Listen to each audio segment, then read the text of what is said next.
ప్రజలకు అందుబాటులో ప్రజాప్రతినిధి పేరిట ఈరోజు కోదాడ ఎమ్మెల్యే ఉత్తమ్ పద్మావతి రెడ్డి గారు అందుబాటులో ఉన్నారు. మొదటిసారి కార్యక్రమానికి హాజరయ్యారు. తెలుసుకునే ప్రయత్నం చేద్దాం. ఏ అంశాలు మీ దృష్టికి వస్తాను? మేజర్ ఏ అంశాలు ఫోకస్ చేస్తాను? ప్రజలు ఏం అడుగుతాను? ఇప్పటి వరకైతే నాకు సిటీలోనే చాలామంది ఎస్పెషలీ ముస్లిం మహిళలు వచ్చి కలిసిపోయినారు. నాకు వచ్చిన పిటిషన్స్లో హౌస్కి అప్లై చేసినామమ్మా, కానీ మాకు ఇంకా ఏం సమాచారం అందలేదు. వాళ్ళ భాషలో చెప్పాలంటే వెరిఫికేషన్ అయింది, కానీ వాళ్ళ వెరిఫికేషన్నే ఏదో హౌస్ అలాట్ అయినట్టు లిస్టు అలాట్ అయినట్టు కొందరు అక్కడ లోకల్ లీడర్స్ ఉన్నారు, మరి ఆఫీసర్స్ ఉన్నారు, వాళ్ళు చెప్తున్నారు. కానీ ఆన్లైన్లో చూస్తే పెండింగ్ అని ఉంది, అది కొంచెం చూడండి అని చెప్పడం జరిగింది. చాలా మటుకు అవే వచ్చినాయి. దెన్ ఇంకోటి కొన్ని జస్ట్ రుణమాఫీ గురించి కొన్ని ఏరియాస్ నుంచి వచ్చినాయి. మాది బ్యాంక్లోనే ఉంది, ఏదో టెక్నికల్ ఫాల్ట్ వల్ల మాకు రుణమాఫీ కాలేదని కొందరు వచ్చిపోయినారు. కొందరు ఇండివిజువల్ అప్లికెంట్స్, మేము ఇల్లు కోసం అప్లై చేసినాము, లేదా మాకు ఒక బిల్డింగ్ కావాలి సొసైటీకి, ఇలాంటి కొన్ని వస్తున్నాయి. అంత ఎట్లా అనిపించింది కార్యక్రమం? గతంలో లేదు ప్రభుత్వంలో, కాంగ్రెస్ వచ్చిన తర్వాత ఎట్లా ఉంది? ఐ థింక్ ఇది ఒక మంచి ఇనిషియేటివ్. ఎక్కడ పోయినా సరే ఇప్పుడు వాళ్ళే చెప్తున్నారు వచ్చిన వాళ్ళు, ఎవరు పంపించిందంటే అక్కడ మీరు గాంధీ భవన్కి వెళ్తే పని అవుతుంది అని చెప్తున్నారమ్మా అని, అందుకే వచ్చినామని స్వచ్ఛందంగా. సో అదొక గుడ్ హోప్.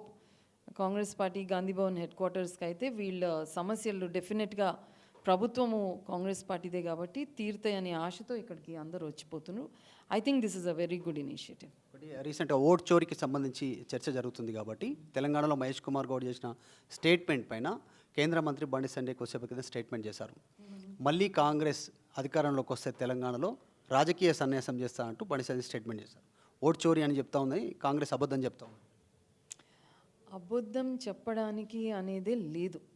ఎందుకంటే మొన్న రాహుల్ గాంధీ గారు చాలా ప్రపంచం ముందర ఒక పవర్ పాయింట్ ప్రజెంటేషన్ ఇచ్చారు. అది ఆ పేపర్లు ఎవరివి?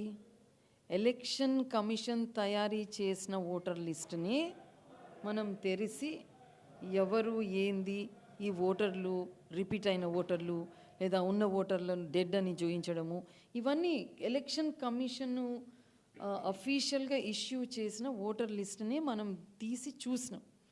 ఇన్ని లక్షల ఓట్లు ఎక్స్ట్రా ఎక్కడికి వెళ్ళి వచ్చినాయి ఇంత తక్కువ కాలంలో? ఇవన్నీ కూడా వాళ్ళు ఇచ్చిన ఇన్ఫర్మేషనే మనం అనలైజ్ చేసాం అంతే తప్ప కొత్తగా మనమైతే ఇన్ఫర్మేషన్ ఇవ్వలేదు కదా. సో బీజేపీ తరఫున ఎవరు మాట్లాడినా అది గ్రహించాలి. వాళ్ళకి ఎప్పుడు ఇవన్నీ అన్ని అర్హతలు ఉంటాయి. మనము కొత్త డాక్యుమెంట్ తీసుకొచ్చి, లేదు ఆ ఓటర్ లిస్ట్ కాదు ఈ ఓటర్ లిస్ట్ అని ఏదైనా కొత్త విషయాలు చెప్తే ఎస్, ఎలక్షన్ కమిషన్ ఇచ్చిన ఓటర్ లిస్ట్నే మనం అనలైజ్ చేస్తుంటే వాళ్ళు కూడా అనలైజ్ చేస్తే ఇదే రిపోర్ట్ వస్తుంది. ఏమంటే వాళ్ళు అనలైజ్ చేయలేదు, అవసరం రాలేదు కాబట్టి వాళ్ళు అనలైజ్ చేయలేదు. మనకు అవసరం వచ్చింది, ప్రతి ఎలక్షన్లో దెబ్బతింటున్నాము, ప్రతి ఎలక్షన్లో ఓట్ల కంటే ఎక్కువ రిజల్ట్ ఓట్లు లెక్కింపబడుతున్నాయి, ప్రతి ఎలక్షన్లో అవకతవకలు ఎన్నో అయినాయి. మేము అందరం కూడా అందులో విక్టమ్సే. గత 2014 నుంచి ఆడ బోర్డులో మనకు ఈ బూత్లో 851 మంది ఓటర్స్ అని ఉంటే లెక్కింపు అయిపోయేటప్పటికి కౌంటింగ్ రోజు 856 ఓట్లు లెక్కింపబడుతున్నాయి. ఈ 5 ఓట్లు ఎక్కడి నుంచి వచ్చినాయి అంటే ఆ తొందరలో వాళ్ళు చెప్పలేదు. సో ఇట్లాంటి సమస్యలు మీరు చూస్తే 2014 తర్వాత జరిగిన ఎలక్షన్స్ ప్రతిదీ మీరు తీసి చూస్తే అన్నిట్లో ఇట్లాంటి తప్పిదాలు చాలా ఉన్నాయి. అప్పుడు మాలాంటి వాళ్ళు మేమందరం పెటిషన్లు కూడా వేసినాం with in the election petition time. అప్పుడు కోర్టులో ఏదైతే ఎలక్షన్ పెటిషన్స్ 6 నెలల లోపల డెఫినెట్గా క్లోజ్ చేయాలనే సుప్రీంకోర్టు జడ్జిమెంట్ ఉన్నా కొన్ని దగ్గర కాలేదు. మాలాంటి అన్ని వాళ్ళు ఆ సమయం అయిపోయింది, ఇంకొక ఎలక్షన్స్ వచ్చినాయి. సరే ఎవరి లెవెల్లో వాళ్ళు స్ట్రగుల్ చేస్తున్నారు, అఫీషియల్గా లీగల్గా కొట్లాడుతూనే ఉన్నారు. బండి సంజయ్ స్టేట్మెంట్ కాంగ్రెస్ అధికారంలోకి రాదు తెలంగాణలో వస్తే ఆ స్టేట్మెంట్స్కి జవాబు చెప్పాలంటే వాటికి ఒక బేస్ ఉంటే మనము రిప్లై చేయవచ్చు. ఎలక్షన్ రిజల్ట్ గురించి ఎవడన్నా చెప్పగలుగుతారా అండి? దేశంలో మీరు ఉన్నారు, ఇండియాలో మనం ఉన్నాం, ఎన్ని ఎలక్షన్స్ చేశాం, ఖచ్చితంగా ఇట్లా అని వాళ్ళు ఎవరు కూడా చెప్పలేరు. కానీ అది వాస్తవంగా తెలిసి కూడా ఇట్లా మాట్లాడుతుందంటే మనం కమెంట్ చేయకపోవడమే బెటర్. ఒకటి రేపు అసెంబ్లీ సమావేశాలు ప్రారంభంగా ఉన్నాయి 30 నుంచి 3 రోజులు జరుగుతాయనేటువంటి చర్చ జరుగుతుంది. కాళేశ్వరం కమిషన్ నివేదికపైనే చర్చ జరగనుంది అనేటువంటిది సింగిల్ ఎజెండాగా అసెంబ్లీ సమావేశాలు. అది నివేదిక తప్పు, కాంగ్రెస్కి ఎట్లా కావాలనో అట్లా కమిషన్ చేసి ఇచ్చింది, పీసీ ఘోషించినటువంటి నివేదిక పూర్తిగా తప్పు అనేటువంటిది హరీష్ రావు, కేసీఆర్ హైకోర్టును ఆశ్రయించారు. సరే రేపు సభ ఎట్లా జరగనుంది ఏం చెప్తారు?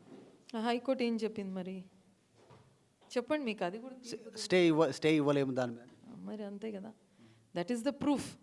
అట్స్ అన్ ఇండిపెండెంట్, ఒక జడ్జిని ఆదేశించే ఆ, ఉద్దేశం కానీ లేదా అర్హత కూడా ఎవరికి ఉండదు.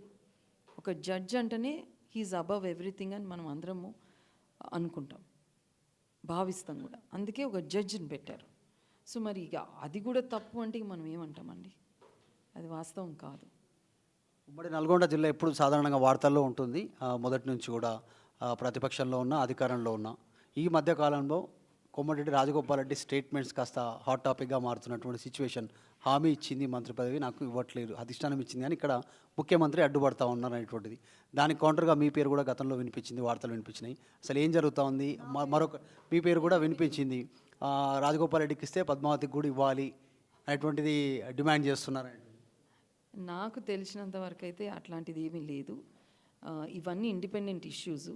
మా లోకల్ మన పార్టీ పరంగా పెద్దలందరూ నిశ్చయించే చేస్తారు. దీన్ని పబ్లిక్లో మాట్లాడే అవసరము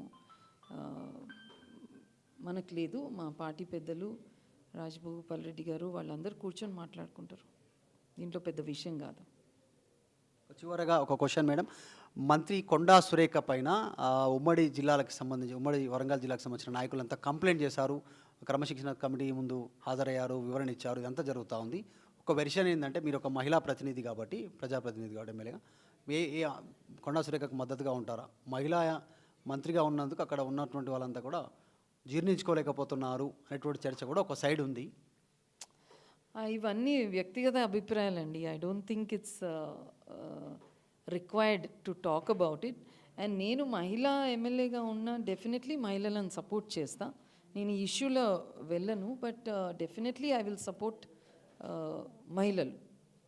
అదైతే నార్మల్గా నేను చేస్తాను తప్పకుండా, బికాజ్ నేను కూడా ఒక మహిళా ఎమ్మెల్యే తప్ప.